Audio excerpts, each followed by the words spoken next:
کہ جو امام سجاد کا شاگرد ہے ابو خالد کابلی، جب آئے امام سے گفتگو کی، امام نے ایک دفعہ، ابو خالد کابلی نام ہے مدینہ میں، ایک دفعہ امام نے بلایا یا کنگر، ابو خالد کابلی ہل گئے، کہا یبنا رسول اللہ، اس آسمان کے نیچے اور زمین کے اوپر دنیا میں 2 آدمی میرا نام جانتے ہیں، ایک میری ماں تھی جس نے میرے گاؤں میں مجھے اس نام سے بلاتی تھی، اور ایک میں ہوں، یہ آپ کو کیسے پتا؟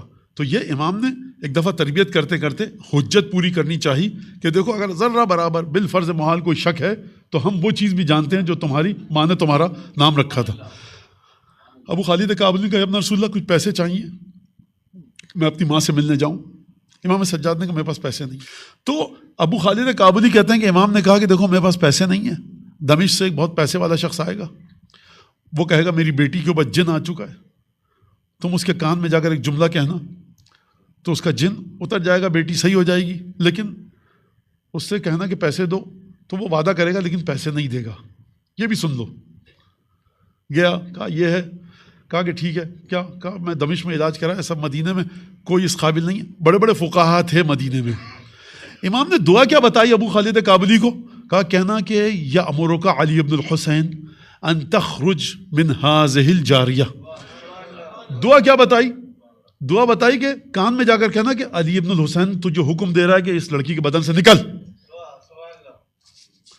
جا کر کہا، لڑکی صحیح ہو گئی۔ کہا کہ نہیں یہ پتہ نہیں کیوں صحیح ہوئی، کیا ہوا ہمیں نہیں پتا، پر اس نے پیسے نہیں دیے۔ امام نے کہا کہ دوبارہ یہی بیماری پلٹے گی، کہنا پہلے پیسے دو پھر میں دعا پڑھوں گا۔ آپ یہ بتائیے مجھے، جو امام اس کی یہ طاقت ہو وہ خود یہ کام کیوں نہیں کر رہا؟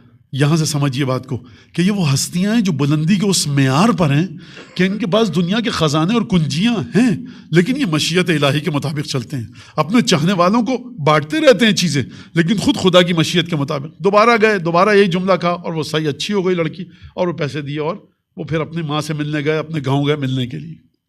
یہ امام سجاد۔ اچھا، اب